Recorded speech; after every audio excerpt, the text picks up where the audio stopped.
Hello everyone, তো আজকে আমি একটা গণেশের ছবি আঁকছি। এটা করতে মোটামুটি অনেক সময় লেগেছে। প্রথমে চোখগুলো নিজেই করে নিয়েছি, কারণ ফোন যেহেতু একটা, সেহেতু আলাদা করে ভিডিও আর আলাদা করে অন্য ডিটেলিংয়ের যে কাজগুলো আছে সেগুলো করতে একটু অসুবিধা হয়, ওই জন্যই চোখটা করে নিয়েছি। তবে যদি চোখের কোনো ভিডিও কিংবা ভালোভাবে কীভাবে এগুলো করতে হয় এগুলো জানতে চাইলে কমেন্টে অবশ্যই জানাবেন, ঠিক আছে? তো কান, নাক এগুলো আস্তে আস্তে একটা করে ফার্স্ট টোন দিয়ে নিচ্ছিলাম, যেহেতু চোখের কাজটা আগে করার পরে নিজের একটা আইডিয়া হয়ে যায় কীভাবে কী করতে হবে। তো নাকের কিছু কিছু কাজ ছিল ওখানে। তারপর ডার্কনেস যেগুলো আছে ভিজে অবস্থাতে সেগুলো দিচ্ছিলাম। আর তারপর আসলে এদিকে আপনার মুকুট যেটাকে বলে, যেখানে আর কি কাপড়ের ছিল, এটা সবুজ কালার আর লালের উপরে ছিল। তো এখানেও সেমভাবে একটা ফার্স্ট টোন দিয়ে নিতে হবে। কখনো ওয়াটার কালারে কেউ ডাইরেক্ট একটা ডার্ক কালার চাপাবেন না, ঠিক আছে? তো এখানে একটা লাইট কালার নিয়ে নিতে হবে, তারপরে ওর উপরে ভিজে স্যাঁতস্যাঁতে অবস্থাতে সেখানে ডার্কের যে ভাঁজগুলো সেগুলো একটা করে একটা টোন দিয়ে নিতে হবে। তারপরে শুকিয়ে যাওয়া অবস্থাতে হালকা একটা ভাঁজ যেটা আছে সেটাকে হাইলাইট করতে হবে ডার্কভাবে। তো ফার্স্টে এভাবে যে কালারগুলো যেভাবে আছে, 2-3 রকমের কালার থাকলে সেরকমভাবে একটা ফার্স্ট টোন দেবেন। তো লালের কিছু অংশ ছিল, আর এবার আস্তে আস্তে শুকিয়ে গিয়েছে। ওই স্যাঁতস্যাঁতে ভাবটাতে একটা ডার্ক কালার দিয়ে নিচ্ছি। তো কিছু কিছু জায়গায় সাদা বের করে রাখবেন, যেখানে সেটা রিয়েলিস্টিক লাগবে আরও, এবং সেটার যে টাইপটা কীরকম ধরনের সেটা শেপটা বোঝা যাবে ভালো করে। তো এগুলো আস্তে আস্তে করছিলাম। সব জায়গাতেই এক জিনিস ফলো করবেন যে first tone, second tone, third tone আরও যদি বাড়ানো যায় সেটাও ভালো হয়, তাহলে কাজটা আরও ভালো লাগবে। তো এখানে ডার্কনেসটা একটু বেশি ছিল, কারণ একটু নিচের দিকে সেহেতু হালকা একটা শ্যাডো ভাব থাকে, ওই জন্য এখানে মাথার চুল আর পাগড়ি যেটা আছে সেটা একেবারে মিশে যাবে, একটা ওরকম একটা ভাব তৈরি করতে হবে জায়গাটাতে। তো মাঝে মাঝে এরকম ডার্ক দেওয়া যায়, কিন্তু সাবধানে দিতে হবে সেরকমভাবে, যেন ছবিটাতে কোনো সমস্যা না হয়। সব কিছু ব্যালেন্স রেখে ডাইরেক্ট কখনো কালো রং দেবেন না। এখানে কালো রং দিচ্ছি না, এখানে হালকা ব্লুইশ ভাব, তারপরে ব্রাউন কালার যেটা আছে ওগুলো একটু মিক্স করে, হালকা গ্রিন কালার, এগুলো মিক্স করে একটা ডার্ক ভাব তৈরি করে সেটাই দিয়েছি। ডাইরেক্ট কালো কালার দিলে ছবিটা অনেকটা লুকটা নষ্ট হয়ে যায়। তো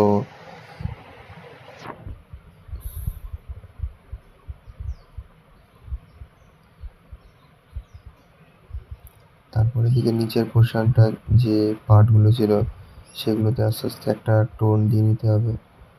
তো সেটাই দিচ্ছি এখানে। আর আলাদা করে এখানে নিচের অংশ যেহেতু সব জায়গাতে ডিটেলস আর হাইলাইট করলে অতটা ওয়াটার কালারে মানায় না, একটা জায়গাতেই হাইলাইট রাখতে হয়। যেমন সিনারির ক্ষেত্রে দূরে কাছের ব্যাপার থাকে, সেখানে মানুষের কোনো পোর্ট্রেটের ক্ষেত্রেও সেরকম একটা থাকে। তো এগুলো ডিটেলস আরও জানতে আমার ওয়ার্কশপে কিংবা আলাদা করে আমার নিচেই দেওয়া নাম্বারের সঙ্গে কন্ট্যাক্ট করতে পারেন, যেখানে আমি আলাদা করে অনলাইনে ভালোভাবে আপনাদেরকে ধরে ধরে ক্লাস করিয়ে দেবো। তো অবশ্যই কেউ যদি আগ্রহী থাকে তো কন্ট্যাক্ট করে নেবেন ওই নাম্বারে। আর আলাদা করে যে আঁকার বিভিন্ন বেসিক্স, তারপরে কীভাবে একটা আঁকাকে এক জায়গা থেকে আরেক জায়গায় গ্রো করে নিয়ে যাওয়া যায়, কীভাবে স্কিলটাকে আরও ভালোভাবে ডেভেলপ করা যায়, এটাও আপনারা দেখতে পারবেন। আর দেখতে দেখতে অনেকটাই কাজ এগিয়ে গেল। ফার্স্ট টোনটা দিয়ে নিতে হবে এখানে, যেহেতু সব কিছু ডিটেলস করছি না ওই জন্য অতটাও ডার্কনেস ভাবটা আনিনি। তো জাস্ট যে জুয়েলারিগুলোই কালার করে নর্মালি দিতে হবে। অ্যাকচুয়ালি ভিডিও করতে গেলে আঁকাটা কোনোদিনও ভালোভাবে হয় না, কিন্তু আমি যখন যেহেতু ভিডিও করা শুরু করেছি ওই জন্য আঁকাগুলো আরও সময় দিয়ে করতে হবে। সময় লাগে, তবে ভিডিও যেগুলো করি না সেই আঁকাগুলো খুবই ভালো হয়। তো সেগুলোতে ওভারঅল একটা ভালো ডিটেলস আনি।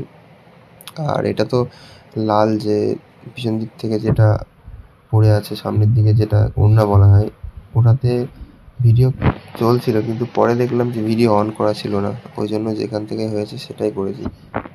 নয়তো লালের যেটা পুরো কাজটা ওটা দেখাতে পারতাম, কিন্তু ভিডিও অন ছিল না। তারপর এটা ওরকম সেম একটা লাল আর সবুজের উপরে ম্যাচ করে কালারটা।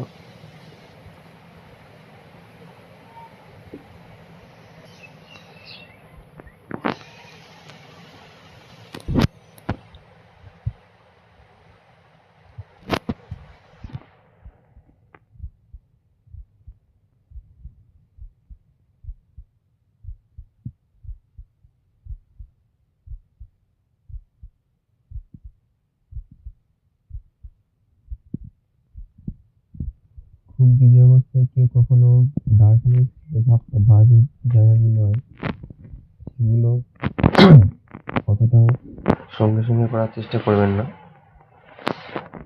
মোটামুটি একটু স্যাঁতস্যাঁতে ভাব হয়ে যাওয়ার পরে তখন ওই সময়টি তুই একটা টোন দিয়ে দিলে এমনি জায়গাটা বেরিয়ে যায়। তারপরে আস্তে আস্তে থার্ড টোন, তারপরে টোনগুলোতে ওগুলো দিলে আরও হাইলাইট হবে। তো একটু ধৈর্য ধরে আপনাদেরকে ঠিকভাবে করতে হবে।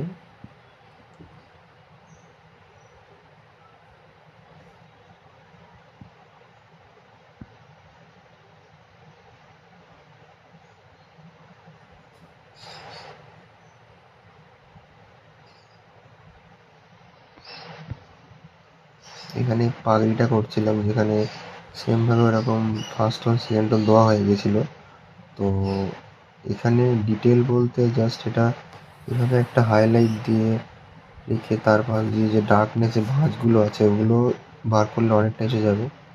তো যেহেতু এটা একটা ডেমো ক্লাস করাচ্ছিলাম, সেই ভিডিওটা আপনাদেরকে দেখাচ্ছি। তো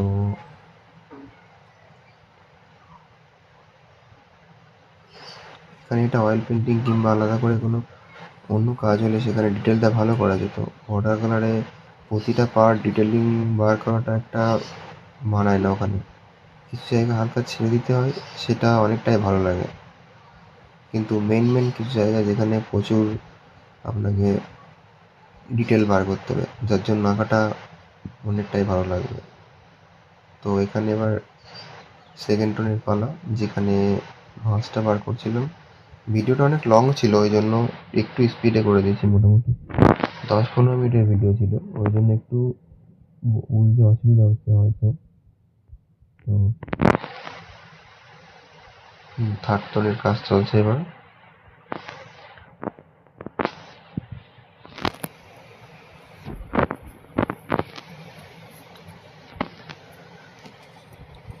গণেশজি এই পোর্ট্রেটটা কেমন হয়েছে সবাই আমাকে জানাবেন কমেন্টে, কারণ আপনাদের কমেন্ট আর কেমন হয়েছে সেটা উপরে ভিত্তি করে নেক্সট ভিডিওটা বা নেক্সট আঁকাটার অনেকটা ভালো হওয়ার চান্স বেড়ে যায়।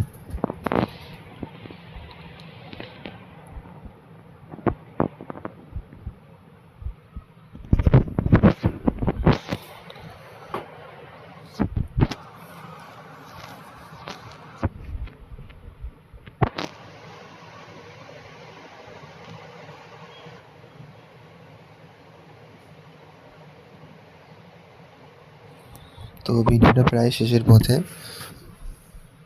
আর এইগুলোতে আরও ছেড়ে দিলে ভালো হতো হালকা হালকা স্প্রে করে। তো আমি যদিও একটু হালকা হাইলাইট করার চেষ্টা করেছি ডার্ক দিয়ে। তো মেনলি মুখেই ফোকাস করে ওটা আঁকাটা করে নিচের দিকে হালকা ঝাপসা টাইপের ওগুলো রঙের ওপরে করা হয়। তো এটা এক ধরনের করে দেখলাম আমি, মোটামুটি ভালোই হয়েছে এটা।